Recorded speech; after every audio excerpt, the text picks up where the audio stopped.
Welcome to Shifa diaries. இது நம்ம area. NMMS 2024 SAT ஸ்காலாஸ்டிக் aptitude டெஸ்ட்டுக்கான கேள்வி எண் 91 முதல் 110 வரை உள்ள வினாக்களுக்கு டென்டேட்டிவ் ஆன்சர் கீ இதில் கொடுத்துருக்கேன். Question number 91. Madhavi has paid simple interest on a certain amount for 4 years at 20% per annum is rupees 5,000. Find the principal. Madhavi ஒரு குறிப்பிட்ட தொகைக்கு 20% வட்டி வீதம் 4 ஆண்டுகளுக்கு ரூபாய் 5,000 தனி வட்டியாக செலுத்தினால் அசலை காண்க. இதில் என்ன கொடுத்துருக்காங்கன்னா, ஸோ மாதவிங்கிறவங்க சிம்பிள் இன்ட்ரெஸ்ட் எவ்வளோ கொடுத்துருக்காங்களாம், ஸோ ரூபாய் 5,000. தட் இஸ் மாதவி 5,000 rupees, அந்த 5,000 ரூபாயை தனி வட்டியாக செலுத்தினால், ஸோ 5,000 தனி வட்டியாக அவங்க செலுத்துறாங்கன்னு சொல்கிறாங்க. ஓகே, ஸோ நம்மளுக்கு தெரியும் சிம்பிள் இன்ட்ரெஸ்ட் அப்படின்னா இதோ இங்கே போட்டிருக்கேன் பாருங்க. ஓகே, தனி வட்டிக்கு நமக்கு என்ன ஃபார்முலா தெரியும், that is simple interest formula is PNR by 100. we know that. Okay, here I, so simple interest தான் ஐ, ஸோ அதனால நான் 5,000 ஐ அப்படி சொல்லிட்டு நான் போட்டுக்கிட்டேன். Okay, next n means number of years, எத்தனை இயர்ஸ், 4 வருஷம், ஸோ அதான் இங்கே போட்டிருக்கேன். அடுத்தது ஆறுங்கிறது 20% இல்லையா, ஸோ ஆறுங்கிறது 20, ஸோ அதுவும் போட்டாச்சு. இப்போ நமக்கு என்ன தெரியும், I is equal to PNR by 100ங்கிற அந்த ஃபார்முலாவை ஃபர்ஸ்ட் நான் எழுதிக்கிறேன். இப்போ அவங்க பிரின்சிபல் என்னன்னு கேட்குறாங்க, ஸோ அது P is equal to what. சரி, ரைட், தட் மீன்ஸ் இங்கே எழுதிக்கிறேன் பாருங்க, P is equal to whatங்கிறது அவங்களுடைய கொஷின், அசல் தான் கேட்குறாங்க. ஸோ அதுக்காக நான் என்ன பண்ணியிருக்கேன், ஸோ ஐக்கு பதிலாக 5,000 அப்படியே போட்டுக்கிட்டேன். P பெருக்கல் என்னுக்கு பதிலாக 4 போடணும், 4 போட்டாச்சு. அண்ட் யாருக்கு பதிலாக 20 by 100 போட்டாச்சு எல்லாமே. ஓகே, ஸோ இப்போ பாருங்க, இதில் P அங்கேயே வச்சுக்கோங்க. ஸோ இங்கே 5,000 இங்கே நான் எழுதிடுறேன். 5,000 இங்கே டிவிஷனில் இருக்கிறது இங்கே வந்துச்சுன்னா மல்டிப்ளிகேஷனாக மாறிடும். Okay, right. கீழே பார்த்தீங்கன்னா இப்போ மல்டிப்ளிகேஷனில் இருக்கிற இந்த 4ம் 20ம் என்ன ஆகும், டிவிஷனாக மாறிடும். ஓகே, ஸோ அப்போ இந்த 0க்கு இந்த 0 போச்சு. அடுத்தது இந்த 2க்கு இந்த 10 பண்ணால் 5 times. ஓகே, ஸோ இப்போ இந்த 4க்கு பண்ணிங்கன்னா, ஸோ 1 time 4, ஸோ ரிமைனிங் 10 இருக்கும். 2 2s are 4, 2 4s are 8 ஆச்சு, மிச்சம் 2 இருக்கும். So 20, 20னா 5 2s are 20 and 0. Okay, so இப்போ 5 125 எவ்வளோ நமக்கு தெரியும், ஸோ 625. ஸோ 625 ஒரு 0 எக்ஸ்ட்ரா இருக்குது, போட்டாச்சு. ஸோ இதுதான் principal amount. Option 2 6,215. Question number 92. There are 368 students in a school. Out of 360 students, 240 are boys. Find the percentage of girls in that school. ஒரு பள்ளியில் 360 மாணாக்கர்கள் உள்ளனர். அவர்கள் 240 பேர் மாணவர்கள் எனில் மாணவிகள் சதவீதம் காண்க. How many students? 360 students are there. And out of 360, 240 are boys. So பள்ளியில் 360 மாணாக்கர்கள் உள்ளனர். அவர்களில் 240 பேர் மாணவர்கள். ஓகே, ஸோ அதான் இங்கே கொடுத்துருக்கேன். ஸோ மாணாக்கர்கள் அப்படின்றது 360 பேர், தட் இஸ் ஸ்டூடெண்ட்ஸை போட்டாச்சு. Okay, right. அடுத்தது அதில் மாணவர்கள், அதாவது பாய்ஸ் எத்தனை பேர்னா 240 ஸ்டூடெண்ட்ஸ் இருக்காங்க. அப்போ மீதி இருக்கிறவங்களாம் நிச்சயமாக கேர்ள்ஸாக தானே இருக்க முடியும். ஆமாம், அப்போ ஸோ நீங்கள் ரெண்டுமே மைனஸ் பண்ணி பாருங்க. ஸோ 120 வருதா, ரைட். அதுக்கப்புறம் அவங்க என்ன கேட்குறாங்கன்னா, so what is the percentage of girls in the school, that is மாணவிகளின் சதவீதம். ஓகே, மாணவிகளின் சதவீதம் எப்படி பார்ப்பீங்க, ஸோ பாருங்க, மாணவிகளுடைய சதவீதத்துக்கு ஸோ 360ல் ஸோ மாணவிகள் எத்தனை பேர், 120 பேர். அப்போ 100க்கு எவ்வளோ பேர்னு பார்த்தா முடிஞ்சு போச்சு, அவ்வளோதான். ஸோ இதை நான் இங்கே ஒர்க் அவுட் பண்ணி காட்டுறேன் பாருங்க. இங்கே பாருங்க 0 0, ஸோ 12ல் 3 times 36 கிடைக்கும். ஸோ அப்போ இது எப்படி எழுதலாம், ஸோ 100 divided by 3ன்னு எழுதலாமா. Okay, right. இப்போ நான் 100 இங்கே 3ஆல் டிவைட் பண்ணி காட்டுறேன் பாருங்க. ஸோ 3 3s are 9, மீதி 1. ஓகே, அடுத்தது 0 வந்துருச்சா, மறுபடியும் 3, ஸோ 3 3s are 9, மறுபடியும் 1, பாயிண்ட் வச்சுக்கிறீங்க, மறுபடியும் 0 சேர்த்துனீங்கன்னா மறுபடியும் 3. அப்போது இது it is a continuous process. So இதே போல் போயிட்டே இருக்கும், அதனால் இதோட ஸ்டாப் பண்ணிடலாம். ஸோ அவர் answer is option 3, 33.3%, 33.3%. Question number 93. If the exterior angle of a triangle is 110 degree and its interior opposite angles are equal, find all the interior angles of the triangle. ஒரு முக்கோணத்தின் ஒரு வெளிக்கோணம் 110 degree மற்றும் அதன் உள் எதிர் கோணங்கள் சமமெனில் அம்முக்கோணத்தின் அனைத்து உட்கோணங்களையும் காண்க. ஸோ இந்த ட்ரையாங்கிளில் எக்ஸ்டீரியர் ஆங்கிள்னு அவங்க எவ்வளோ கொடுத்துருக்காங்க, ஸோ 110 டிகிரி. ஸோ நான் இது எக்ஸ்டீரியர் ஆங்கிள் அப்படிங்கிறதுனால இது 110 டிகிரி எடுத்துக்கிறேன். அண்ட் இந்த ட்ரையாங்கிளுக்கு வந்து நான் பேர் கொடுத்துருக்குறேன் பாருங்கள். ஸோ இந்த வெர்டெக்ஸ்க்கு ஏபிசி அப்படின்னு கொடுத்துட்டேன். ஓகே, ஸோ இது முக்கோணத்தில் உள்ளே இல்லாமல் ஸோ அவுட்டரில் இருக்கக்கூடியதுனால ஸோ இதுக்கு வந்து நான் என்ன கொடுத்துருக்கேன்னா ஸோ அவங்களுடைய கேள்விப்படி 110 டிகிரி அப்படின்னு சொல்லியிருக்கிறாங்க. அதுதான் நான் இங்கே கொடுத்துருக்கேன். ஓகேவா, ஸோ 110 டிகிரி இங்கே கொடுத்துருக்காங்க பாருங்கள். ஸோ 110 டிகிரி வெளிப்புற கோணம் என்பது 110 டிகிரி. அதனால எக்ஸ்டீரியர் ஆங்கிள்ஸ்க்கு நான் வெளியில் இங்கே கொடுத்துட்டேன்.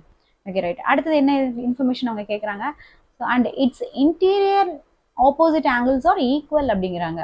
அதன் உள் எதிர் கோணங்கள் சமம் எனில் அப்படிங்கிறாங்க. ஸோ உள் எதிர் கோணங்கள் அப்படின்னா பாருங்க, இப்போ இந்த ஆங்கிள்க்கு அதாவது இந்த 110க்கு உள்ள இருக்கக்கூடியது எது? ஸோ இதுதான் உள்ள இருக்கு. இந்த மூணுமே ஆங்கிள் ஏ உள்ளதான் இருக்கு, ஆங்கிள் பியும் உள்ளதான் இருக்கு, ஆங்கிள் சி அது பக்கத்துலேயே இருக்கு. அவங்க என்ன சொல்றாங்கன்னா உள் எதிர்கோணம். ஸோ இதோடைய உள் வந்து இதுதான், சி தான் வந்து 110னுடைய உள். அதுக்கு எதிர்கோணம் என்னது? ஸோ இந்த ஏவும் இந்த பியும் தான். ஓகே, இந்த ரெண்டு ஆங்கிளும் சமம் அப்படிங்கிறாங்க. ஸோ எது எது ஏவும் பியும் அவங்க சமம் அப்படிங்கிறாங்க. ஸோ உள் எதிர்கோணங்கள் சமம் எனில் அப்படிங்கிறாங்க. ஸோ இப்போ ஏ எவ்வளோ இருக்குதோ பியும் அதுதான் இருக்கும்.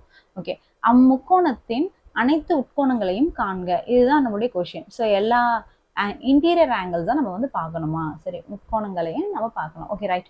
ஸோ நம்மக்கிட்ட கொடுத்துருக்கிற இன்ஃபர்மேஷன் படி முதல்ல நமக்கு தெரியும் என்ன தெரியும்?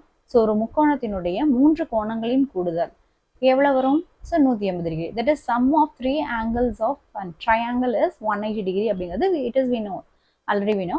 ஸோ நாவ் அதுபடி பார்த்தோன்னா இப்போ so a plus b plus c எதுக்கு சமம்னு சொல்கிறாங்க? 180 டிகிரிக்கு சமம்னு சொல்கிறாங்க. ஓகே, அப்போது இதில் ஏவும் பியும் என்னன்னு சொல்கிறாங்க? ரெண்டுமே சேம் தான் அப்படிங்கிறாங்க. That is A equal to B அப்படிங்கிறாங்க. ஸோ நான் இப்போ என்ன பண்ணுறேன்? பிக்கு பதிலாக ஏவே போட்டுக்கிறேன். ஸோ அப்போ a plus c equal to 180 degree. சரி, இப்போ இந்த சி யாருன்னு நம்ம பார்க்கணும். ஸோ சி எப்படி பார்ப்போம்? அது என்ன ப்ராப்பர்ட்டி நம்ம யூஸ் பண்ண போகிறோம்? So we know the property that நம்மளுக்கு ஒரு ப்ராப்பர்ட்டி தெரியும். இப்போ நான் உங்களுக்கு இந்த லைன் போட்டு காமிக்கிறேன் பாருங்க. ஸோ ஒரு லைனுடைய டோட்டல் ஆங்கிள் எவ்வளோ இருக்குது அப்படின்னு பார்த்தீங்கன்னா 180 டிகிரி இல்லையா? நமக்கு தெரியும். ஸோ இங்கேருந்து பார்த்தீங்கன்னா இது வந்து 180 டிகிரி இருக்கும். ஓகே, ஸோ அதை போல் பார்த்தீங்கன்னா இப்போ இது வந்து அந்த லைன் தானே, இங்கேருந்து ஒரு லைன் தானே போகுது. ஓகே, அப்போ இதனுடைய டோட்டல் ஆங்கிள் எவ்வளோ இருக்கும்? 180 டிகிரி இருக்கும் இல்லையா? அதில் இந்த பாகம் அதாவது இங்கேருந்து இது வரைக்கும் இருக்கிறது 110 போயிடுச்சுன்னா அப்போ மீதி இருக்கக்கூடிய இந்த ஆங்கிள் இருக்கு இல்லையா? நான் போடுறது உங்களுக்கு தெரியுதா? இந்த ஆங்கிள் வந்து என்னவா இருக்க முடியும்? 70யாக தானே இருக்க முடியும். தட் மீன்ஸ் ஸோ 110ஐயும் 70ஐயும் ஆட் பண்ணிங்கன்னா 180 கிடைக்குது இல்லையா? அப்போ இந்த ஆங்கிள் நம்மளால ஈஸியாக நம்ம சொல்ல முடியும். ஸோ அப்போ சி தான் அந்த ஆங்கிள். அப்போ அதுக்கு பதிலாக நான் என்ன போடலாம்? 70 டிகிரி போடலாம். இங்கே ஏ ப்ளஸ் ஏ 2a ஆயிடுச்சு. 2a plus 70 equal to 180 degree. அப்போ இதில் வந்து so 2a equal to 180 minus 70 ஆகுது. Okay, minus 70. ஓகே, ஸோ 180ல் 70 போச்சுன்னா 110 நமக்கு தெரியும். ஓகே, இப்போ ஏ இஸ் ஈக்குவல் டு என்ன ஆகும்? 110 2ஆல் டிவைட் பண்ணால் தட் இஸ் 55 டிகிரி. ஸோ இங்கே என்ன கேட்குறாங்க? அனைத்து உட்கோணங்கள் அப்படிங்கிறாங்க. ஸோ அப்போ இந்த இடம் 55 டிகிரி, அப்போ ஏவும் பியும் சமம் தானே, அப்போ இதுவும் 55 டிகிரி. ஸோ அப்போ இது 70 டிகிரி. நீங்கள் வேணும்னா இங்கே ஆட் பண்ணி பாருங்கள். ஸோ 55 + 55 + 70 ஆட் பண்ணிங்கன்னா so 110 + 70 that is equal to 180. So நம்ம போட்டது சரிதான். ஸோ இந்த மாதிரியான ஆன்சர் எங்கே இருக்குன்னு பாருங்கள். ஸோ ஆப்ஷன் நம்பர் 2 70 55 55 இதுதான் நம்மளுடைய answer. Question number 94. Find the missing figures in the following pascals triangle. பின்வரும் பாஸ்கல் முக்கோணத்தில் விடுபட்டுள்ள எண்களை நிரப்புக. ஸோ பாஸ்கல் ட்ரையாங்கிள்னா முதல்ல என்னன்னு தெரிஞ்சுக்கணும். ஸோ பாருங்கள், ஸோ இப்போது பாஸ்கல் ட்ரையாங்கிளை பொறுத்த வரைக்கும் இப்போ 1 இருக்குது அப்படின்னா அடுத்ததில் பார்த்தீங்கன்னா இந்த 1 வந்து இந்த ஓரங்களில் இப்படி வந்துட்டே தான் இருக்கும். ஓகேவா? ஸோ இங்கே என்ன இருக்குன்னா ஸோ இது போல் இருக்கும். இதுலேயும் பார்த்தீங்கன்னா இந்த ஓரங்களில் 1 வந்துட்டு இருக்கும். அண்ட் என்ன ஒரு பேட்டர்ன் ஃபாலோ ஆகும்னா இப்போ இந்த 1ஐயும் 2ஐயும் கூட்டுனா அது இங்கே வந்திருக்கும். ஸோ 3. அதே போல் 2ஐயும் 1ஐயும் கூட்டினா இங்கே வந்திருக்கும். ஓகே, அப்புறம் இங்கே பாருங்கள் 1 + 3 leads 4, மறுபடியும் 3 + 3 leads 6, 3 + 1 leads 4, அப்புறம் இந்த 1 இருந்திருக்கும். ஓகே ரைட், இந்த மாதிரி வந்துட்டுருக்கும். ஸோ அந்த மாதிரி அதில் ஒரு குறிப்பிட்ட பகுதி ஸோ அவங்க என்ன சொல்கிறாங்கன்னா மிஸ்ஸிங் ஃபிகர் அப்படிங்கிறாங்க. மிஸ்ஸிங் ஃபிகர்னா இப்போ பார்த்தீங்கன்னா ஸோ இங்கேருந்து இது வரைக்கும் கூட தான் மிஸ் ஆகிருந்துருக்கலாம். ஸோ அதுதான் இந்த ஃபிகர் அப்படிங்கிறாங்க. இந்த மாதிரி ஒரு ஃபிகர் அது எந்த இடத்துல வருதுன்னு தெரியாது. இது கீழே வரும், இதுக்கு கீழே இப்படி வரும், பட் எந்த இடத்துல வந்தாலும் சரி, ஸோ நீங்கள் அதை வந்து கண்டுபிடிங்க அப்படிங்கிறாங்க. ஸோ கான்செப்ட் உங்களுக்கு புரியுதுல்ல? ஓகே, நம்ம இப்போ அதுக்குண்டான ஆன்சர் பண்ணலாம். ஸோ பாருங்கள், ஸோ இதில் பாருங்கள், ஃபர்ஸ்ட் என்ன இருக்குது, இங்கே கொஷின் மார்க் கொடுத்துருக்காங்க. இந்த இடம் பாருங்க கொஷின் மார்க் கொடுத்துருக்காங்க. இங்கே வந்து 20ன்னு ஒரு நம்பர் கொடுத்துருக்காங்க. ஸோ இந்த இடம் பாருங்க 50 கிடைச்சிருக்கா.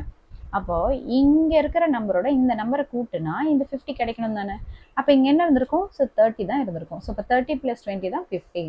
ஓகே, ஸோ அப்போ நம்மளுக்கு ஒரு ஆன்சர் கிடைச்சிருச்சு 30. Okay, right. அடுத்தது பாருங்க, இங்கே இருக்கு பாருங்க 50 + 50, இது ஆட் பண்ணால் என்ன வரும், ஸோ 100 வரும். ஸோ அடுத்த 100 நமக்கு கிடைச்சாச்சு. ஓகே, நெக்ஸ்ட் இங்கே பாருங்க 60 இருக்கு, இங்கே 60 இருக்கு. பட் இது கொஷின் மார்க்கே கேட்டிருக்காங்க, இது என்ன அப்படி சொல்லி கேட்டிருக்காங்க. ஸோ 50 கூட என்ன ஆட் பண்ணால் இந்த 60 கிடைச்சிருக்கும், 10 தான். சும்மா பார்த்தோன்னே சொல்லிடலாம். ஸோ 10 தான். ஸோ நம்மளுடைய விடை பார்த்தீங்கன்னா first option 30, 100, 10. 30, 100, 10. Question number 95. Arithmetic mean of 10 observations was calculated as 60. In doing so, an observation was wrongly taken as 51 instead of 11. What would be the correct mean? 10 மதிப்புகளின் கூட்டு சராசரி 60 என கணக்கிடப்பட்டது. அவ்வாறு செய்யும் போது ஒரு மதிப்பு 11க்கு பதிலாக 51 என்று தவறாக எடுத்துக்கொள்ளப்பட்டது எனில் சரியான சராசரி யாது? ஸோ இதில் அரித்மெட்டிக் மீன் அப்படின்னு சொல்லிட்டு கொடுத்துருக்காங்க. என்னதுன்னா, ஸோ 60 அப்படின்னு சொல்லி கொடுத்துட்டாங்க. ஸோ தட் இஸ் பாருங்க, அரித்மெட்டிக் மீன் இஸ் 60. ஸோ மதிப்புகளினுடைய கூட்டு சராசரி தான் 60 அப்படிங்கிறாங்க. ஓகே, எத்தனை அப்சர்வேஷன்ஸ் இருந்திருக்கான், 10 அப்சர்வேஷன்ஸ் இருந்திருக்கான். ஸோ 10 மதிப்புகள் இருந்திருக்கான்.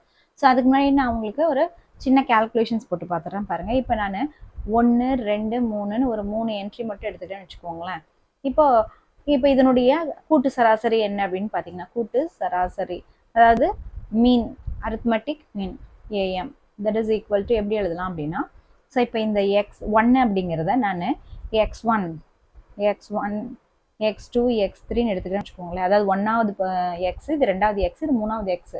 ஸோ இப்போ இது எப்படி எழுதலாம், x1 + x2 + x3 divided by, so number of terms இங்கே எத்தனை இருக்குது, 1, 2, 3 இருக்கா.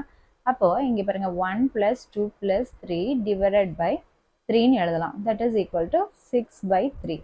So that is equal to 2.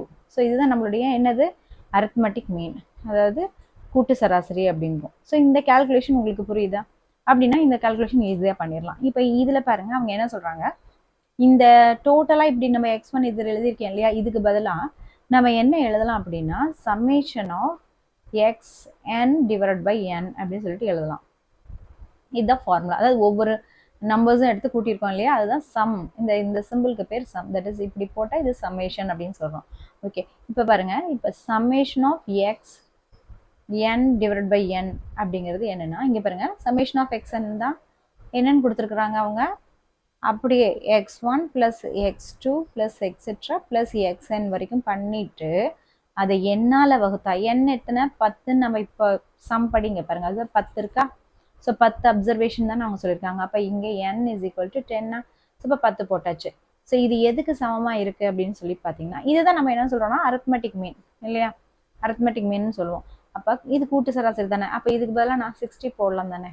ஆமாம். ஸோ இது எதுக்கு சமமாக இருக்குன்னா இங்கே பாருங்கள், so that is x1 + x2 + up to xnக்கு சமமாக இருக்குது. அப்போ என்ன பண்ணணும், இந்த கீழே இருக்கிற 10 இங்கே வந்து பெருக்கெல்லாம் மாறிடும் இல்லையா. அப்போ 600 ஆயிடுச்சா. ஆமாம். ஸோ இப்போ உங்களுக்கு இது என்னவா இருக்குன்னா சம்மேஷன் ஆஃப் xnஆ இருக்குது. ஓகே, இப்போ அவங்க என்ன சொல்கிறாங்கன்னா தவறுதல் பண்ணியிருக்காங்க. என்ன தவறு பண்ணியிருக்காங்க அப்படின்னா, ஸோ இன்ஸ்டெட் ஆஃப் 11க்கு பதிலாக, ஸோ 11ன்னு போடுறதுக்கு பதிலாக அவங்க 51 போட்டாங்களாம். தட் இஸ் ஒரு மதிப்பு 11க்கு பதிலாக 51 என்று தவறாக எடுத்துக்கொள்ளப்பட்டது அப்படிங்கிறாங்க. ஸோ இதுல இருந்து என்ன சொல்லலாம், இப்போ பாருங்க, என்கிட்ட எல்லாத்தையும் கூட்டினா 600 கிடைச்சிருக்கு. ஓகேவா, அந்த 600ல் என்ன நடந்திருக்குன்னா தவறு, அதாவது 11 வர வேண்டிய இடத்துல 51 வந்திருக்கு. அப்போ நான் என்ன பண்ணணும்னா அந்த 600லேருந்து 11 வரணும், 51 வேண்டாம். அப்போ 51 கழிச்சுட்டு 11 ஆட் பண்ணிக்கணும்ல. ஆட் பண்ண எனக்கு என்ன கிடைக்குது பாருங்க. ஸோ 611லேருந்து 51 கழிங்க. தட் இஸ் இங்கே பாருங்க 0. ஸோ 61ல் 5 போச்சுன்னா 56. ஸோ 560 கிடைக்குதா.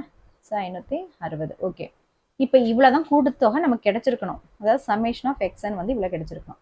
பட் நம்ம அரித்மெட்டிக் மீன் என்ன, that is summation of, so இங்கே போடுறேன் பாருங்க, summation of xn by n தானே. ஸோ இதெல்லாம் கூட்டுனா கிடைக்கிறது தான் 560. அப்போ 560 10ஆல் வகுத்தானா நமக்கு என்ன விடை வரணும்? 56 தான் வந்திருக்கணும். அப்போ உண்மையான சராசரி இதுவாக தான் இருந்திருக்கணும். ஸோ இதுதான் நம்மளுடைய விடை. இது எங்கே இருக்கு? Option number 1, 56, 56. Question number 96.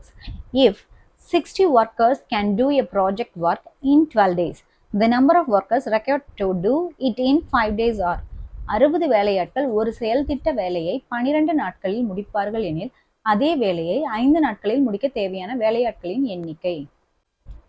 60 workers can do, அதாவது 60 workers 60 வேலையாட்கள் வந்து என்ன பண்றாங்களாம்?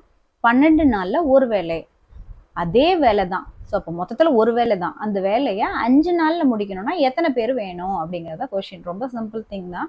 ஸோ நான் இதுக்கு வந்து நாட்கள், அடுத்தது ஆட்கள் அப்படின்னு சொல்லிட்டு நான் எழுதிக்கிறேன். ஸோ அது பாருங்கள், நாட்கள் மற்றும் ஆட்கள். ஓகே, இதை நான் எக்ஸ்ன்னு வச்சுக்கிறேன், இதை ஒய்ன்னு வச்சுக்கிறேன். ஓகே, ஸோ நாட்கள் எத்தனை? 12 நாட்கள் தேவைப்படுது. எத்தனை பேர் செஞ்சா?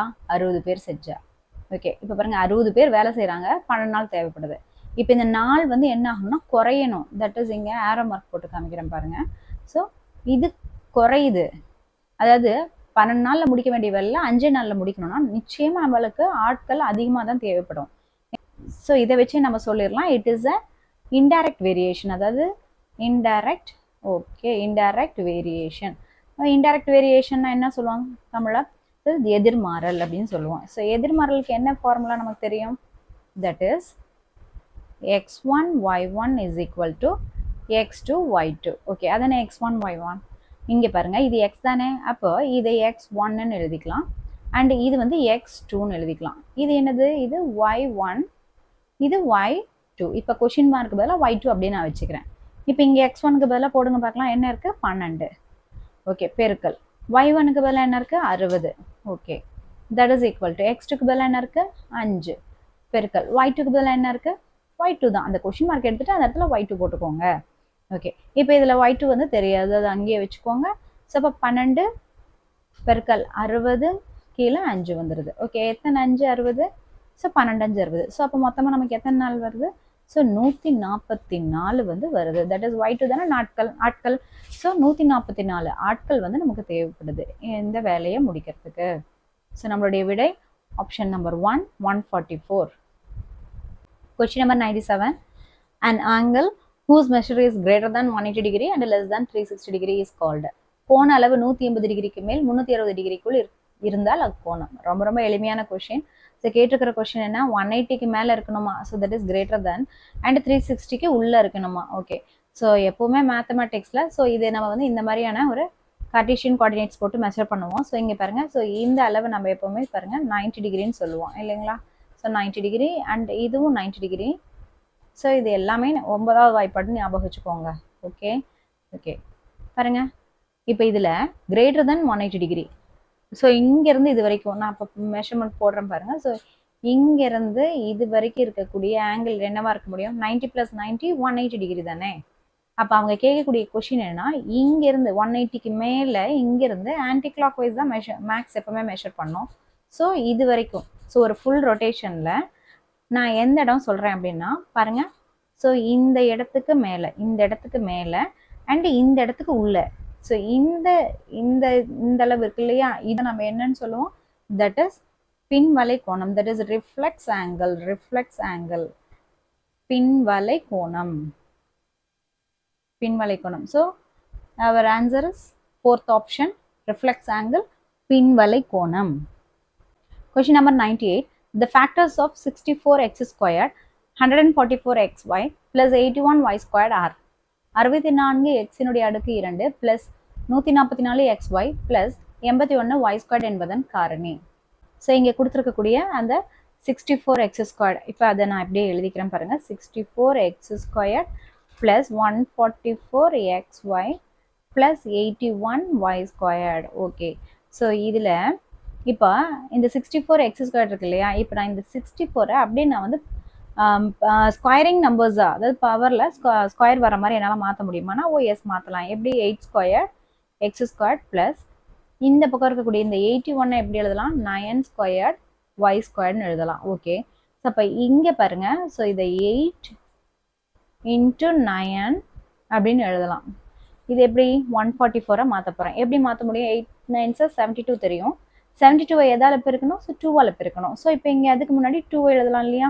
ஸோ அப்போ 2 × 8 × 8 9 அண்ட் xy அப்படி எழுதிக்கோங்க. ஓகே, ஏரையும் இந்த ஸ்கொயரையும் தனித்தனியாக இருக்கு இல்லையா? இதை வந்து நம்ம வந்து 8x the whole square மாற்றிக்கலாம். ப்ளஸ் இது பாருங்க 2 × இப்போ இங்கே வாங்க, அதுக்கு முன்னாடி இந்த இடம் பாருங்க, இப்போ 9y × the whole square மாற்றிக்கிறேன். அண்ட் இங்கே பாருங்க, இந்த 8 கூட இந்த எக்ஸை மல்டிபிள் பண்ணிக்கிறேன். ஸோ 8x, ஏன்னா வந்து கம்யூட்டேட்டிவ் ப்ராப்பர்ட்டி இருக்கு இல்லையா, அதாவது பரிமாற்று பண்பு மூலயமா நான் இப்படி மாற்றிக்கிறேன். ஓகே, ஸோ போட்டாச்சு. இப்போ இது என்ன பாருங்க, இப்போ 8x the whole square plus 2 × 8x × 9y, so இது ஃபுல்லாக வந்துடும். And plus 9y the whole square. இதை பார்த்தா எப்படி இருக்குது உங்களுக்கு? So that is a squared plus 2 × a × b plus b squared மாதிரி இருக்கு இல்லையா? தட் இஸ் இங்கே வந்து ஏக்கு பதிலாக யார் இருக்காங்க? ஸோ ஏக்கு பதிலாக 8x இருக்குது. ஸோ ஏக்கு பதிலாக என்ன இருக்குது? 8x. பிக்கு பதிலாக யார் இருக்குது? 9y இருக்குது. ஓகே தானே? அப்போ 2 × ஏபிக்கு இங்கே பாருங்கள், 2க்கு 2வே இருக்குது. இப்போ ஏ அப்படிங்கிறதுல 8x இருக்குது, பி அப்படிங்கிறதுல 9y இருக்குது. ஸோ எல்லாமே இருக்கா? இப்போ இதுக்கு ஃபார்முலா நமக்கு தெரியும், என்னது? That is equal to a + b the whole squaredனு தெரியும்.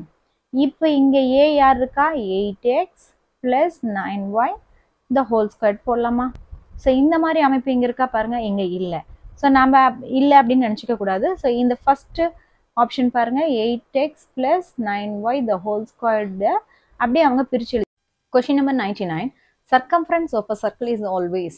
வட்டத்தின் சுற்றளவு என்பது எப்போதும் அப்படின்னு கொஸ்டின் கேட்டிருக்காங்க. ஸோ நான் அதுக்கு ஒரு வட்டம் போட்டிருக்கேன். I have drawn a circle and இதுதான் வந்து அதனுடைய சென்டர் அப்படின்னு வச்சுக்கோங்களேன். ஸோ இதுதான் வந்து அதனுடைய சென்டர் அப்படின்னு சொன்னால், ஸோ அந்த சென்டர்லேருந்து ஸோ இது வந்து நம்ம ரேடியஸ் சொல்லுவோம். இது வரைக்கும் இருக்கிறது ரேடியஸ் சொல்லுவோம். ஓகே, இப்போ இந்த 2 ரேடியஸ் சேர்த்துனது தான் நம்ம வந்து என்னன்னு சொல்லுவோம்னா டோட்டலாக. ஸோ இந்த லைன் இருக்கு இல்லையா, அந்த லைன் தான் நம்மளுக்கு என்னென்னா டயாமீட்டர் அப்படின்னு சொல்லுவோம். ஓகே, டயாமீட்டர்னா அதை நம்ம வந்து டி அப்படின்னு சொல்லிட்டு எடுத்துக்கிறோம்னு வச்சுக்கோங்களேன். ஓகே, இப்போ இந்த மாதிரி ஒரு வட்டம் இருந்துச்சுன்னா அந்த வட்டத்தினுடைய சுற்றளவு, தட் இஸ் சுற்றளவுக்கு என்ன ஃபார்முலா அப்படின்னு கேட்டிங்கன்னா, that is circumference. Circumference of a circle is 2 pi r. Okay, இப்போ இது பாருங்க, 2 pi r நான் என்ன பண்ண போறேன்னா 2 × r × பைன்னு போடுறேன். ஏன்னா மல்டிப்ளிகேஷன் கம்யூட்டேட்டிவ் ப்ராப்பர்ட்டி இருக்கு இல்லையா, பரிமாற்று பண்பு இருக்கிறதுனால நான் எப்படி எப்படி பெருக்கினாலும் ஒன்றா வரும். அதுதான் நான் வந்து இப்போ இதை போல் எடுத்திருக்கேன். சரி, ரெண்டையுமே தனித்தனியாக இப்படி பெருக்கிக்கிறேன். ஓகே, இப்போ இது என்னன்னு தெரியும்ல, 2 ஆரம். ஸோ இங்கே ஒரு ஆரம், இங்கே ஒரு ஆரம், இது ரெண்டையும் ஆட் பண்ணுங்க. ஸோ 2 ஆரா, இந்த 2 ஆருங்கிறது இங்கே பாருங்க இந்த டயாமீட்டருக்கு ஈக்குவலாக இருக்குல்ல, அப்போ டயாமீட்டர் டி. ஓகே, ஸோ பாருங்க, இப்போ இந்த 2r பதிலாக diameter capital D or small D எது போட்டிங்கனாலும் சரிதான், எது ஒன்று போட்டிங்கனாலும் சரிதான். Okay, D × by. ஓகே, இந்த பைங்கிறது என்ன தெரியுங்களா உங்களுக்கு value? So pi is equal to what we know, so 3.14. So அப்போ இங்கே இந்த பையை d × 3.14 எழுதலாம்ல. தட் மீன்ஸ் 3.14 × d அப்படின்னு எழுதுனா, ஸோ பாருங்க இங்கே டிங்கிறது என்னன்னு நம்ம சொல்லியிருக்கோம், தட் இஸ் விட்டம்னு சொல்லியிருக்கோம். அந்த விட்டம் என்ன ஆகுதுன்னா 3 மடங்கை விட, ஸோ பாருங்க 3 மடங்குனா 3.14 அப்படின்னா 3 மடங்கை விட அதிகமாயிடுச்சு. ஸோ அப்போ அதை விட அதிகமாக தான் இருக்குது. ஸோ என்ன சொல்கிறாங்கன்னா, so second option more then 3 times of its diameter. So 3 விட அதிகம். ஸோ அதன் விட்டத்தின் 3 மடங்கை விட அதிகம். ஸோ நம்முடைய ஆப்ஷன் 2 தான் answer. Question number 100. The base of a parallelogram is 6 times its height. If the area is 1734 square centimeter, its base and height are respectively. ஒரு இணைகரத்தின் அடிப்பக்கமானது அதன் உயரத்தை போல 6 மடங்காகவும் அதன் பரப்பளவு 1734 சதுர சென்டிமீட்டர் ஆகவும் இருப்பின் அதன் அடிப்பக்கம் மற்றும் உயரம் முறையே. இப்போ கொஸ்டின் படி, ஸோ பேரலோகிராமுடைய பேஸ் எப்படி இருக்கும்னா 6 times ஆஃப் இட்ஸ் ஹைட் அப்படிங்கிறாங்க. ஸோ முதல்ல இங்கே, அதாவது தமிழில் பாருங்கள், இணைகரத்தின் அடிப்பக்கமானது அதன் உயரத்தை போல் 6 மடங்கு அப்படிங்கிறாங்க. ஸோ இப்போ என்ன அர்த்தம்னா, இங்கே பாருங்கள், இதுதான் வந்து பேஸ் இல்லையா. So b base that is equal to பின்னு நான் வச்சுக்கிறேன். அண்ட் இங்கே பாருங்கள், இந்த ப்ளூ கலர் தான் வந்து பேரலோகிராம் அண்ட் இதில் இருக்கக்கூடிய இந்த பிங்க் கலர் தான் பார்த்தீங்கன்னா இதுதான் ஹைட்டு ஹெச். ஓகே, ஹைட் ஹெச்ன்னு நான் வச்சுக்கிறேன், ஹைட்டு. ஓகே, என்ன கண்டிஷன் கொடுக்குறாங்கன்னா, ஸோ அதனுடைய அடிப்பக்கம், ஸோ இதுதான் அடிப்பக்கமா? ஓகே, அடிப்பக்கம் வந்து அதனோட இது வந்து உயரத்தை போல எப்படி இருக்கு அப்படிங்கிறாங்கன்னா 6 மடங்காக இருக்குதான். So that is b is equal to, so எத்தனை time H? So 6 time of H. இதுதான் ரொம்ப முக்கியம். ஸோ இதை நம்ம வந்து ஃபார்ம் பண்ணிட்டோம். ஓகே, தட் இஸ் பியை வந்து நம்ம வந்து பின்னு வச்சுக்காம நம்ம அந்த 6H மாற்றிட்டோம். அண்ட் ஹெச் வந்து ஆஸ் யூஸ்வல் ஹெச்சாவே தான் இருக்கு. ஓகே, அடுத்தது என்ன இன்ஃபர்மேஷன் அவங்க கொடுத்துருக்காங்க? ஸோ அதனுடைய பரப்பு, அதனுடைய ஏரியா என்னன்னு சொல்லியிருக்காங்கன்னா 1734 அப்படின்னு சொல்லியிருக்காங்க. தட் இஸ் 1734ன்னு சொல்லியிருக்காங்களா? ஸோ அப்போ நம்ம என்ன பண்ணலாம்? ஸோ இப்போ பி இன்ட்டு ஹெச்ங்கிறது தான் எதுக்கு சமம்? நம்ம 1734க்கு சமம். ஓகே, இப்போ பிக்கு பதிலாக நம்ம என்ன எழுதலாம்? 6H எழுதலாமா? 6H into H is equal to 1734. Okay, so இப்போ இங்கே பாருங்கள், H into H ஸ்கொயர் ஆகிடுது, 6 அப்படியே. இப்போ 6H square is equal to 1734ன்னு வருது. ஓகே, இப்போ H square is equal to என்னன்னு போடலாம்? ஸோ 1734 வகுத்தல்ல 6 போடுறோம். ஓகே, இப்போ அடித்தா ஸோ 6 டைம்ஸ்க்கு எத்தனை டைம் வருது? ஸோ 2 டைம்ஸ் 6 12 வந்துடும். ஸோ மிச்சம் 53. ஸோ 53 வந்து ஸோ 8 48, மிச்சம் 50 இருக்குது, 54. ஸோ 9 54. ஓகே, ஸோ 289 வருதா? ஸோ ஹெச் ஸ்கொயர்டு வந்து 289 வருது. அப்படின்னா ஹெச்ங்கிறது என்னவா வரும்னா √289, தட் இஸ் ஈக்குவல் டு 17. எப்படின்னா இங்கே பாருங்கள், 17 into 7 இங்கே போட்டு காமிக்கிறேன் பாருங்கள். 17 into 7, so 7 7 are 49, so 4, so 7 into 4, 1 7 7 plus 4 119, 7 and 1, so 289. So 289 வருதா? ஸோ ரூட்டில் எடுத்தோன்னா நமக்கு 17 கிடைக்குது. அப்போ ஹைட் நமக்கு கிடைச்சிருச்சு. ஹைட் என்னது? இதுதான் வந்து என்னது கிடைக்குது? 17. ஓகே, அடுத்தது அவங்க என்ன கேட்குறாங்க? பேஸ் தான் கேட்குறாங்க. ஸோ பேஸ் வேணும் அப்படின்னா நம்ம என்ன பண்ணணும்? ஸோ தட் இஸ், நான் இங்கே போட்டோம் பாருங்க. ஸோ பேஸுங்கிறது நமக்கு என்ன தெரியும்? 6 டைம்ஸ் ஆஃப் ஹைட் இல்லையா? அப்போ 6 டைம்ஸ் ஆஃப் எவ்வளோ? 17. ஸோ 6 டைம்ஸ் 17 எவ்வளோ வருது பாருங்க? 7 6 42 4, மிச்சம் 4, ஸோ 6 10 102. ஸோ பேஸும் நமக்கு இப்போ கிடைச்சிருச்சு 102 சென்டிமீட்டர். ஸோ இது என்னன்னு கிடைக்குதா? ஸோ 102ன்னு கிடைக்குதா? ஸோ இந்த மாதிரி ஆன்சர் எங்கே இருக்குது பாருங்கள். So second option 102 centimetre 17 centimetre. So 102 centimetre மற்றும் 17 சென்டிமீட்டர். இதுதான் நம்மளுடைய விடை. Question number 101. How many pairs of possible integers are there that give a product of -63? So பெருக்கல் பலன் -63 பெறக்கூடிய எத்தனை ஜோடி முழுக்கள் உள்ளன? ஸோ இங்கே கன்ஃபியூஷன்ஸ் பண்ண தான் வந்து உங்களுக்கு மைனஸ் அப்படின்லாம் கொடுத்துருக்காங்க. ஸோ நான் இங்கே குச்சி காட்டுறேன் பாருங்கள். ஸோ இங்கே -63. ஸோ இதை பார்த்தோன்னா -63 இப்படி வரும் அப்படின்னு சொல்லிட்டு நம்ம யோசிப்போம். ஸோ அதெல்லாம் வேண்டாம். முழுக்கள் அப்படின்னு சொல்லி கேட்டிருக்காங்க. முழுக்கள் அப்படிங்கும்போது நெகட்டிவ் நம்பர்ஸ் இருக்கும், பாசிட்டிவ் நம்பர்ஸ் இருக்கும். ஸோ என்னென்ன இருக்கும் பாருங்கள். ஸோ நெகட்டிவ் இருக்கும், பாசிட்டிவ் இருக்கும் அண்ட் 0 இருக்கும். ஸோ இதெல்லாம் சேர்த்து தான் முழுக்கள். ஓகே, இப்போ நம்ம 63 மட்டும் எடுத்துகிட்டு நம்ம செஞ்சு பார்க்கலாம். ஸோ 63 ஃபர்ஸ்ட் நம்ம எப்பவுமே ஸோ 3 ப்ரைம் நம்பர் எடுத்துக்கலாம். ஸோ 21. ஸோ இது எத்தனை டைம்? மறுபடியும் 3ஆல் பார்த்தீங்கன்னா 7. ஸோ 7 டைம்ஸ் எடுத்தோன்னா நமக்கு 1. ஸோ 1 வரைக்கும் பண்ணியாச்சா? அப்போ என்னென்ன பாசிபிலிட்டிஸ் இருக்குது பாருங்கள். ஸோ 3 3 7. ஓகே, இதை மைண்டில் வச்சுக்கோங்க. ஓகே, ஸோ தட் இஸ் இப்போ 3 3s are 9. 9 into 7. Okay, next என்ன எடுக்கலாம்? ஸோ 21 into 3 எடுக்கலாம். ஓகே, இது இல்லாமல் நமக்கு பேசிக்லி என்ன தெரியும்? 1 into 63யும் 63 தான். இது எல்லாமே எதை தான் கொடுக்கும் அப்படின்னா ஸோ 63 தான் கொடுக்கும். 63 தான் கொடுக்கும். ஓகே, இதில் மைனஸ் ஏதோ ஒன்றா வந்துட்டு மைனஸ். இப்போ இங்கே -1 into 63 போட்டிங்கன்னா, இப்போ நான் வந்து சேஞ்ச் பண்ணி பார்க்குறேன் பாருங்கள். இப்போ இங்கே -1 into 63 போட்டிங்கன்னா -63 ஆகிடும். ஸோ எனிவேஸ் மைனஸ் இருந்தாலும் சரி ப்ளஸ் இருந்தாலும் சரி அது எதுக்குள்ளே தான் வரும் நமக்கு? ஸோ இன்டீஜர்ஸ்குள்ளே தான் வரும். ஸோ நம்ம இன்டீஜர்ஸாக தான் கன்சிடர் பண்ணுவோம்.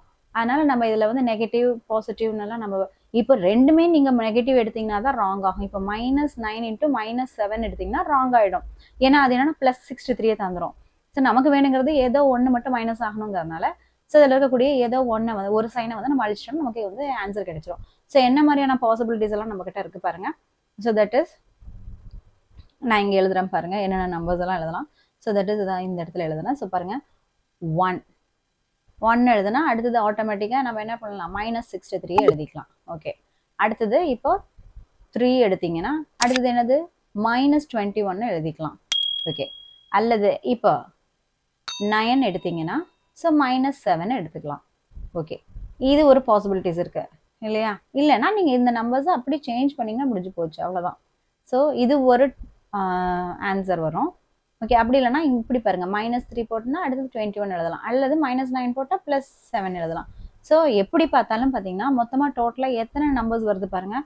ஸோ 1 2 3 4 5 6. ஸோ நம்மளுடைய ஆன்சர் ஆப்ஷன் நம்பர் 4 6 தான். Question number 102. A submarine is at 123 feet below the sea level. Then it moves up to 25 feet and goes down below 18 feet. Find the depth of the submarine. ஒரு நீர்மூழ்கி கப்பலானது கடல் மட்டத்திலிருந்து 123 அடிகள் கீழே உள்ளது. பிறகு 25 அடிகள் மேல் நோக்கி நகர்ந்து மீண்டும் 18 அடிகள் கீழே இறங்குகிறது. நீர்மூழ்கி கப்பல் இருக்கும் ஆழத்தை காண்க. ஒரு நீர்மூழ்கி கப்பல், தட் இஸ் சப்மரைன், என்ன ஆகுது அப்படின்னு பார்த்தீங்கன்னா இங்கே கொடுத்துருக்காங்க பாருங்க, submarine 123 below the C level அப்படிங்கிறாங்க. ஸோ நான் இங்கே கொடுத்துருக்கேன் இல்லையா, இதுதான் வந்து சி லெவல், இந்த இடம் தான் வந்து சி லெவல்னு வச்சுக்கோங்களேன். ஓகே, இங்கேருந்து என்ன ஆகுதுன்னா இது ஸோ 123 ஃபீட் கீழே இருக்கு. ஸோ அப்போ அதை நான் வந்து -123 அப்படின்னு எழுதலாம். ஓகே, இப்போ என்ன ஆகுது, தென் அதை தமிழில் பார்த்தீங்கன்னா ஸோ 123 அடிகள் கீழே உள்ளது அப்படிங்கிறாங்க. ஸோ அதுதான் நான் இங்கே குறிச்சிருக்கேன். அடுத்தது என்ன ஆகுது, பிறகு 25 அடிகள் மேல் நோக்கி நகர்ந்து. அப்போ மேல் நோக்கி நகருது அப்படின்னா என்ன ஆகுது, ஸோ இப்போ பாசிட்டிவ், ஸோ மேலே வந்து நகருது. ஸோ ப்ளஸ் எத்தனையா, ஸோ 25. ஓகே, அப்புறம் மறுபடியும் என்ன நடக்குது அப்படின்னு அவங்க சொல்கிறாங்க பாருங்க, that is again goes down below 18 feet. ஸோ இங்கே 123லேருந்து இங்கே நல்லா 25 அடிகள் மேலே வருது. மேலே வந்தது மறுபடியும் அங்கேருந்து கீழே நோக்கி ஸோ மறுபடியும் ஒரு 18 ஃபீட் வந்து கீழே இறங்கிடுது. ஸோ அப்போ நம்ம -18ன்னு போடலாம் இல்லையா? ஸோ இதெல்லாம் ஆட் பண்ணி போட்டால் we will get the answer, that's all. So என்ன பண்ணலாம் பாருங்கள், இப்போ -123லேருந்து 25 கழிங்க. ஓகே, ஸோ 13ல் 5 போச்சுன்னா 8 அண்ட் 11ல் 2 போச்சுன்னா 9. ஸோ -98ல் வந்து நிற்கும். ஆக்சுவலி அந்த 25 அடி வந்து மேலே போனுச்சுன்னா -123லேருந்து -98க்கு போயிட்டு நிற்கும் அந்த சப்மரைன், அந்த கப்பல். மறுபடியும் என்ன ஆகும், ஸோ -98 போய் நின்னது மறுபடியும் என்ன ஆகுது, மறுபடியும் கீழே இறங்கிடுது. கீழே இறங்கினா -18 தானே. அப்போ பாருங்க 8 8 16. So 1 so 11. அப்போ எவ்வளோ வருது, ஸோ -116. ரொம்ப எளிமையான வினா தான். ஸோ கான்செப்ட் புரிஞ்சுட்டா ஈஸியாக போட்டுடலாம். ஸோ -116, தேர்ட் ஆப்ஷன் தான் நம்மளுடைய விடை. Question number 103. The distance traveled by the tip of the seconds hands of a clock in 1 minute if its length is 126 millimeter. கடிகாரத்தில் 126 மில்லிமீட்டர் நீளமுள்ள வினாடி முள்ளின் முனை 1 நிமிடத்தில் கடக்கும் தொலைவு. ஸோ ரொம்ப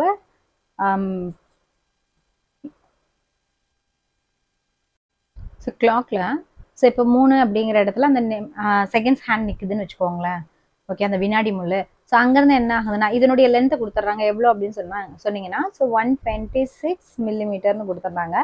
இது என்ன ஆகுதுன்னா இப்போ பாருங்க 3 கிட்ட இருக்கா, 3 கிட்ட இருந்து இப்படியே அது வந்து நகர்ந்து போகுது. நகர்ந்துட்டு அப்படியே போயிட்டு ஒரு டேர்ன் எடுத்துட்டு மறுபடியும் எங்கே வந்து சேருது, இந்த இடத்துல மறுபடியும் இங்கே வந்து சேர்ந்துருது, 3 கிட்டே வந்து சேர்ந்துருது. அப்போ ஒரு லென்த் வந்து உருவாகும் இல்லையா? ஸோ நான் அதை வந்து இங்கே நான் போட்டு காமிக்கிறேன் பாருங்க. ஸோ இந்த இடத்துல இருந்து ஸோ இவ்வளோ தூரம் போயிட்டு அப்படியே வருதுன்னு வச்சுக்கோங்களேன்.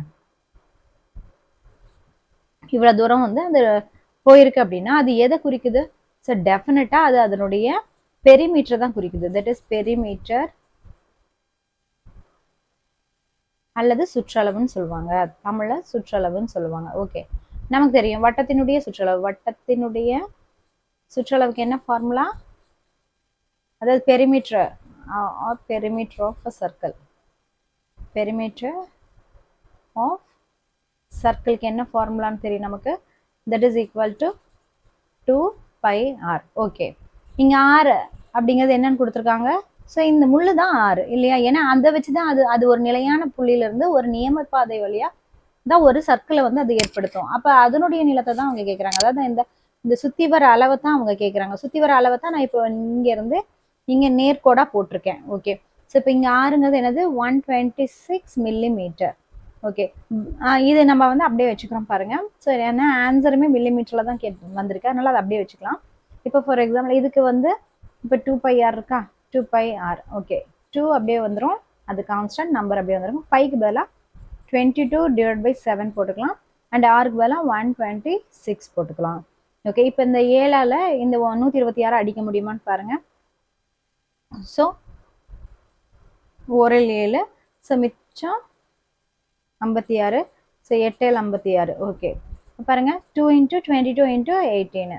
ஸோ பாருங்க, ஸோ 44 × 18. ஸோ எவ்வளோ வருது பாருங்க, 8 32, 8 32, 35 ஆயிடுச்சு. அப்போ 1 நாள் 4, 1 நாள் 4. ஓகே. அப்போ என்ன கிடைக்குது? ஸோ 792. இதுதான் நம்மளுடைய ஆன்சர். ஸோ 792 மில்லிமீட்டர் தான் அது என்ன ஆகுமா, ஒரு சுத்துறதுக்கு எடுத்துக்கக்கூடிய நீளமாக இருக்குமா? ஸோ நம்மளுடைய answer option number 1, 792 millimetre, 792 millimetre. Question number 104. How many years are between 421 BC, அதாவது BCE, and 1537 AD CE? கிமு 421 மற்றும் கிபி பொது ஆண்டு 1537க்கு இடையே எத்தனை வருடங்கள் உள்ளன? ஸோ பாருங்க என்ன இருக்கு, 1537. ஸோ காலத்தில் பார்த்தீங்கன்னா இங்கே பாருங்க, ஸோ இதுதான் வந்து கிறிஸ்துக்கு முன் கிறிஸ்துக்கு பின் ஸ்டார்ட் பண்ணுற எரான்னு வச்சுக்கோங்களேன். ஸோ இதுக்கப்புறம் தான் அவங்க சொல்கிறது எவ்வளோ இருக்குது, 1537 ஆண்டுகள். ஸோ இதுக்கு முன்னாடி வரைக்கும் எவ்வளோ இருக்குதுங்கிறாங்க, 421. ஸோ அவங்க இப்போ என்ன கேட்குறாங்க, இது ரெண்டுக்குமே இடையே எத்தனை வருடங்கள் உள்ளன அப்படிங்கிறாங்க. எத்தனை வருடங்கள் இருக்குது அப்படின்னா, ஸோ இதையும் நம்ம ஆட் பண்ணிக்கணும் இல்லையா? ஆமாம். ஸோ ஆட் பண்ணிங்கன்னா என்ன வரும், ஸோ தட் இஸ் 421. ரெண்டையும் ஆட் பண்ணுங்க. ஸோ தட் இஸ் 8, ஸோ 5, 9, 1958 வருடங்கள் வரும். ஆனால் இதை வந்து ரெண்டுக்குமே பொது. ஸோ இது டபுள் என்ட்ரி ஆயிருக்கனால நம்ம எப்பவுமே என்ன பண்ணணுமா, -1 பண்ணிடணுமா? ஸோ -1 பண்ணால் நமக்கு என்ன கிடைக்கும், 1957. ஸோ இதுதான் நம்மளுடைய விடை. So option 4, 1957. Question number 105. Find the median of the given data. கொடுக்கப்பட்ட தரவுகளின் இடைநிலையை காண்க. 14 - 3 0 - 4 - 21 - 8 13 - 1 7 8. 14 - 3 0 - 4 - 21 - 8 13 - 1 7 8. கொடுத்துக்கிற நம்பர்ஸை இப்போ நான் அசெண்டிங் வாய்ஸில், அதாவது ஏறு வரிசையில் எழுதியிருக்கேன். அப்போ தான் நம்மளால் வந்து இடைநிலையை பார்க்க முடியும். That is median. So median எப்படி பார்ப்போம், ஸோ கொடுத்துருக்குற அந்த டேட்டாவை இப்போ அப்படியே பிரித்தா இந்த பக்கம் 4, இந்த பக்கம் 4ஆக பிரிச்சிங்கன்னா, ஸோ நடுவில் இருக்கிற டேட்டா என்ன, -1ம் 0வும் தான். ஸோ நமக்கு தெரியும் மீடியன். மீடியன் அப்படின்னா இடைநிலை. இடைநிலை எப்படி தெரியும், ஸோ அந்த சென்டர் வேல்யூஸ் இருக்கு இல்லையா, ரெண்டையும் கூட்டி ஸோ 2ஆல் வகுத்தரணும். ஓகே. ஸோ அப்போ -1 / 2.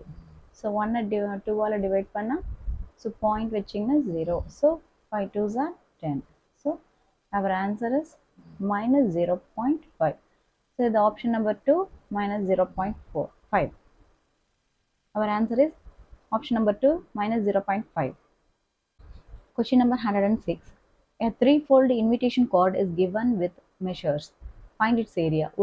ஒரு 3 மடிப்பு அழைப்பிதழ் அட்டையானது படத்தில் உள்ளவாறு அளவுகளை கொண்டுள்ளது. அதன் பரப்பளவை காண்க. ஸோ இந்த கொடுத்துருக்கிற இந்த ஃபிகரை நான் இப்போ 2ஆக டிவைட் பண்ணிக்கிறேன். தட் இஸ் இங்கே பாருங்கள், ஏபிசிடின்ட்டு அதுக்கு கார்னர் பாயிண்ட்ஸை கொடுத்துட்டு இப்போ இந்த அளவு இருக்கு இல்லையா, இது வந்து இந்த ஏரியாவை நான் வந்து ரெக்டாங்கிளாக வச்சுக்கிட்டேன். அண்ட் இதுக்கு நான் ஃபஸ்ட்டு ஏரியாவை கண்டுபிடிக்கிறேன். ஓகே. ஸோ அதுக்கு நான் பாயிண்ட்ஸும் கொடுத்துட்டேன் பாருங்கள், A B C and D. Okay. So அப்போ ஏரியா ஆஃப் ஏபிசிடி. ஸோ என்ன வரணும் நமக்கு தெரியும், தட் இஸ் இது வந்து ரெக்டாங்கிள்னால length into breadth, that is நீளம் இன்ட்டு அகலம். ஸோ இதனுடைய நீளம் என்னது பாருங்கள் 20, அண்ட் அகலம் என்னன்னு பாருங்கள் 9. ஸோ இப்போ 20 × 9 நமக்கு 180 கிடைச்சிருச்சு. ஸோ அதை அப்படியே வச்சுக்கிறேன். அடுத்தது பார்த்தீங்கன்னா இந்த சரிவகம் இருக்கு இல்லையா, ஸோ இங்கே பாருங்கள் இந்த ஏரியா. ஓகேவா, உங்களுக்கு தெரியும்னு நினைக்கிறேன். ஸோ இது வந்து ஒரு ட்ரப்பீசியத்தை வந்து லீட் பண்ணுது பாருங்க. இது ஒரு ட்ரப்பீசியம் ஷேப். தட் இஸ் நான் எந்த இடத்த சொல்கிறேன் அப்படின்னா, ஸோ இந்த ஏலேருந்து ஆரம்பிச்சுக்கோங்க. ஏ, டி, இ, எஃப். இது 4 கார்னர் பாயிண்ட்டை கொடுத்து, ஸோ அப்போ எனக்கு மொத்தமாக ட்ரப்பீசியம் இங்கே பாருங்கள் ஏடிஇஎஃப். அந்த ஏடிஇஎஃப் வந்து அதனுடைய சரிவகம்னு சொல்லுவாங்க. அதனுடைய பரப்புக்கு என்ன formula? So half into h into a plus b அப்படின்னு சொல்லுவாங்க.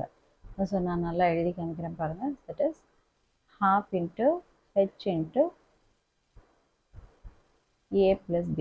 Okay, so that is 1/2 into h க்கு பதிலா height எங்க இருக்குது பாருங்க. ஸோ ஹைட்டுங்கிறது இந்த இடம். ஸோ இப்போ போட்டு காமிக்கிறேன் பாருங்க. ஸோ கலர் சேஞ்ச் பண்ணி உங்களுக்கு போட்டு காமிக்கிறேன் பாருங்க. ஸோ பாருங்க, இப்போ இங்கேருந்து இந்த 9 + 9 இதுதான் அதனுடைய ஸோ லேட்டிடியூட், அதாவது குத்துயரமாக இருக்கக்கூடியது. ஸோ அது வந்து எவ்வளோ வருது? ஸோ 18 தருது. ஸோ 18 அப்படின்னா ஸோ அதான் இங்கே நான் 18 போட்டிருக்கேன். ஓகே, நெக்ஸ்ட் இங்கே பாருங்கள் பேஸ் இல்லை, அதாவது ஏ ப்ளஸ் பி அப்படிங்கிற 2 பக்கங்கள் பார்த்தீங்கன்னா ஏங்கிற பக்கம் 6, இதோ இந்த இடம், இதோ இங்கே இருக்குது பாருங்கள் 6. அடுத்து பிங்கிற பக்கம் பார்த்தீங்கன்னா இந்த இடம். ஸோ உங்களுக்கு தெரியுதா? ஸோ இந்த இடம் பாருங்கள்,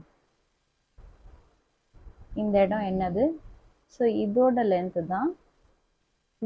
தான் இங்கேயும் இருக்கும். அப்போ இதுவும் 20 தான். அப்போ பிங்கிறத 20 சென்டிமீட்டர் எடுத்துக்கலாம். ஸோ அதுதான் இங்கே போட்டிருக்கேன்.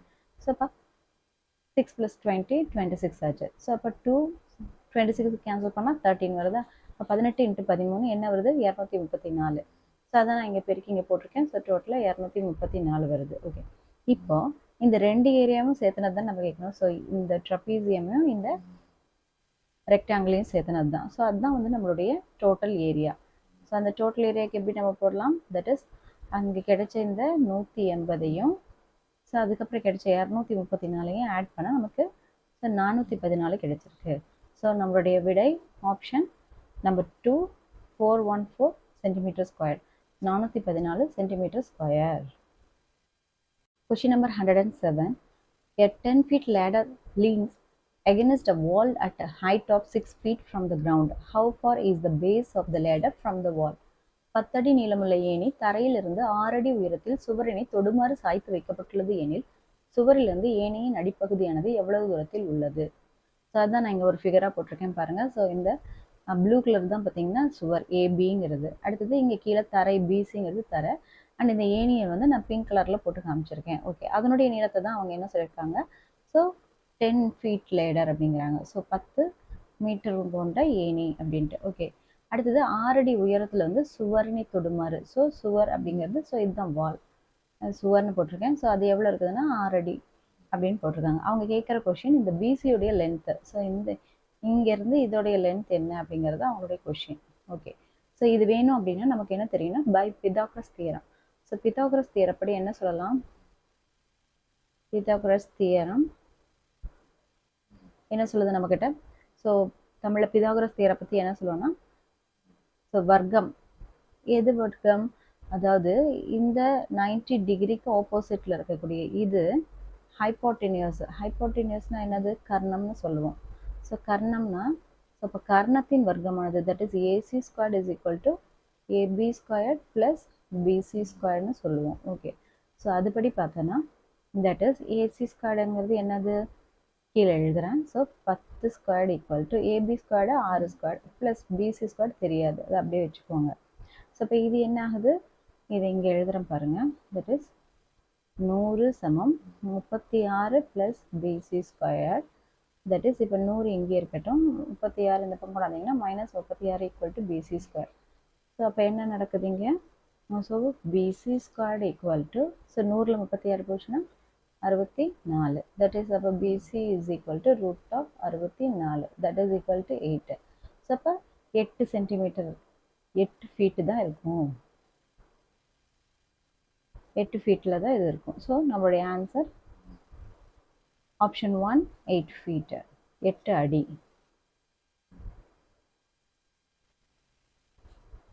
Question number 108. Find the value of x. 4x by 6 minus 7 = 3x by 5.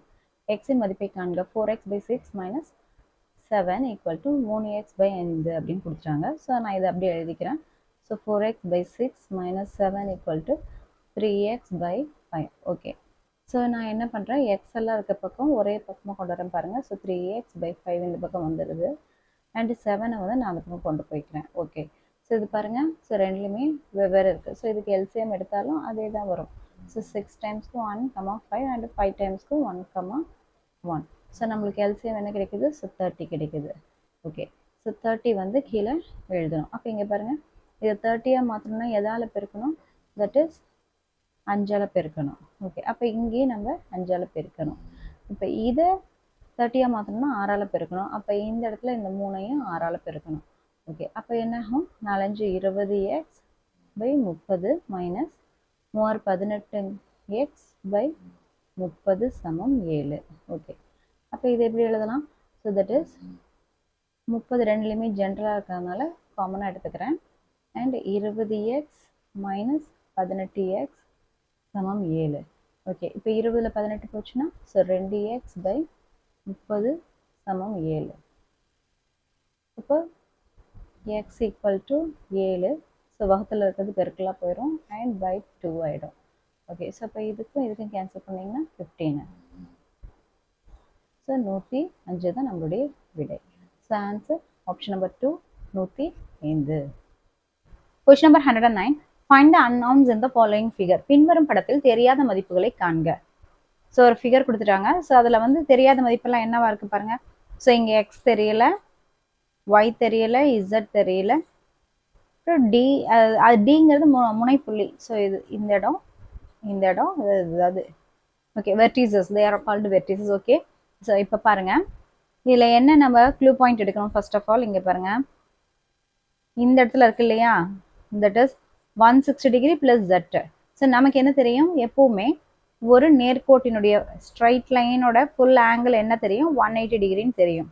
Okay, அப்படி பார்க்கும்போது ஸோ இங்கே பாருங்க, இங்கேருந்து இந்த ஸ்ட்ரைட் லைனுடைய ஃபுல் ஆங்கிள் என்னவா இருந்திருக்கணும், 180 டிகிரி இருந்திருக்கணும் இல்லையா, 180 டிகிரி இருந்திருக்கணும். பட் அதில் இது வந்து 160 டிகிரி இந்த இடம் கொடுத்துருக்காங்க, 160 டிகிரி அப்படின்ட்டு. ஸோ அப்போ 160 டிகிரியை கழிச்சா ஜெட் கிடைக்கும் தானே. ஸோ 20 டிகிரி தான் நம்மளுடைய ஜெட். ஓகே, அப்போ இது கண்டுபிடிச்சாச்சு. So 20 degree. ஓகே ரைட், அடுத்தது பாருங்க, இப்போ இங்கே வந்து 20 டிகிரி வந்தாச்சு, இங்கே 80 டிகிரி வராது. அடுத்து நமக்கு என்ன தெரியும், இன்னொரு கான்செப்ட், ஒரு ட்ரையாங்கிளோட 3 கோணங்களுடைய கூடுதல், 3 கோணங்களின் கூடுதல் என்னன்னு சொல்லுவோம் நம்ம, ஸோ 180 டிகிரின்னு சொல்லுவோம். That is the sum of the 3 angles of a triangle is 180 டிகிரிக்கு ஈக்குவல். ஸோ அப்போது இதில் 80 வந்துச்சு, 20 வந்துச்சு. ஸோ தட் இஸ் 80 டிகிரி கிடைச்சிருச்சு, 20 டிகிரி கிடைச்சிருச்சு. அண்ட் அந்த ஒய்ங்கிற டிகிரி மட்டும் என்னன்னு தெரியல. ஸோ அது let it be as it is, and y is equal to what we are getting. So 180 degree minus 80 + 20 அங்கே போச்சுன்னா 100 ஆயிடுச்சு. இது 100 அங்கே போயிடுச்சுன்னா minus 100.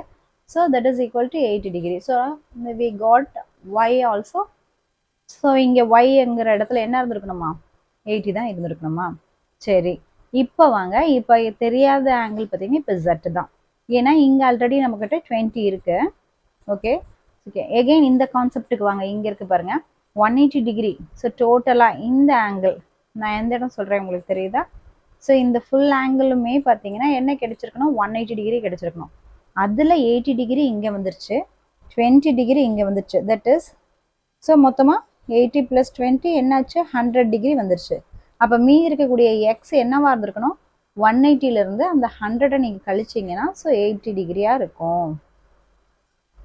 So X 80 degree. So நமக்கு என்னென்னலாம் கிடைச்சிருக்கு, X 80 degree, Y 80 degree and Z is 20 degree. So இந்த மாதிரி ஆப்ஷன் இருக்கா, ஆமாம், 4th ஆப்ஷன் பாருங்கள், 80 டிகிரி, 80 டிகிரி, 20 டிகிரி.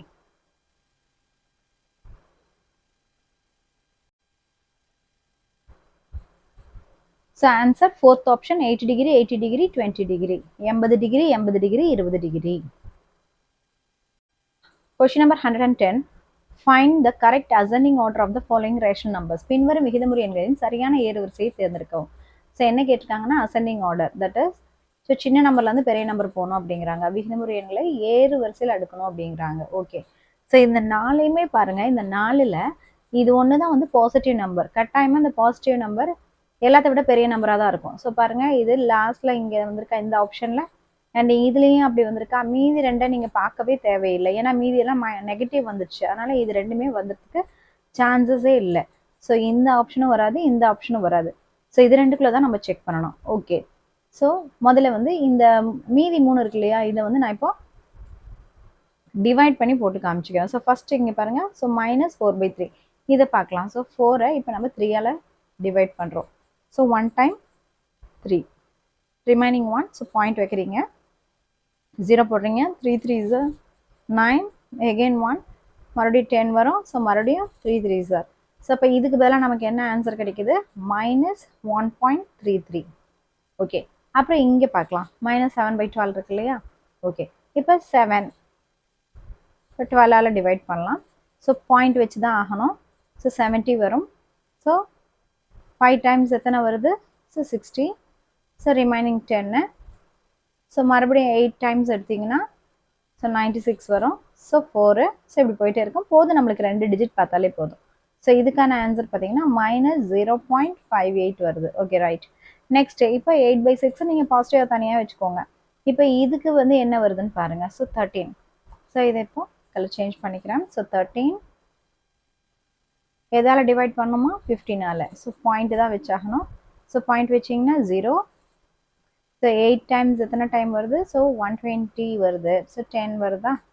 மறுபடியும் 100ஆக மாற்றினீங்கன்னா ஸோ 6 டைம்ஸ் 90. ஆமாம், அப்போ மறுபடியும் 10.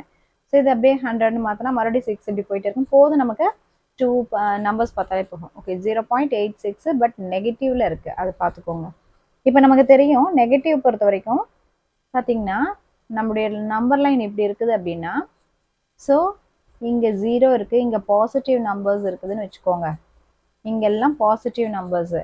ஓகே, இங்கே நெகட்டிவ் நம்பர்ஸில் ஃபஸ்ட்டு நம்பர் என்ன இருக்கும்? -1.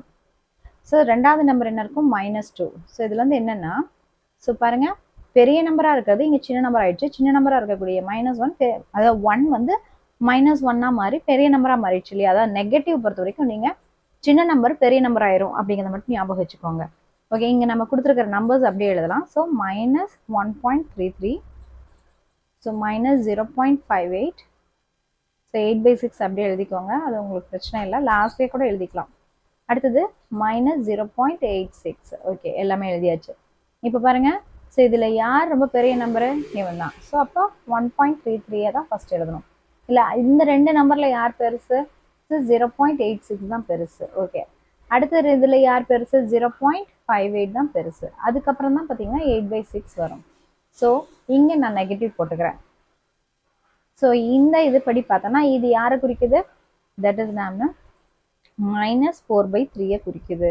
அடுத்தது இது யாரை குறிக்குது? இஸ் -13/15 குறிக்குது. இது -7/12 and this one is 8/6. நீங்கள் just if you are comparing these two, இது ரெண்டை பார்த்த உடனே உங்களுக்கு தெரிஞ்சிடும் எது பெரிய நம்பர் எது சின்ன நம்பர்னு. ஸோ உங்கள் ஆன்சரை வந்து ரொம்ப டைம் கன்சப்ஷனில் ஈஸியாக போட்டுடலாம். ஸோ நம்மளுடைய விடை ஆப்ஷன் நம்பர் 1 -4/3, -13/15, -7/12, 8/6. -4/3, -13/15, -7/12, 8/6. இதுதான் நம்மளோட விடை. That's all. Like, share and subscribe Shifa Diaries.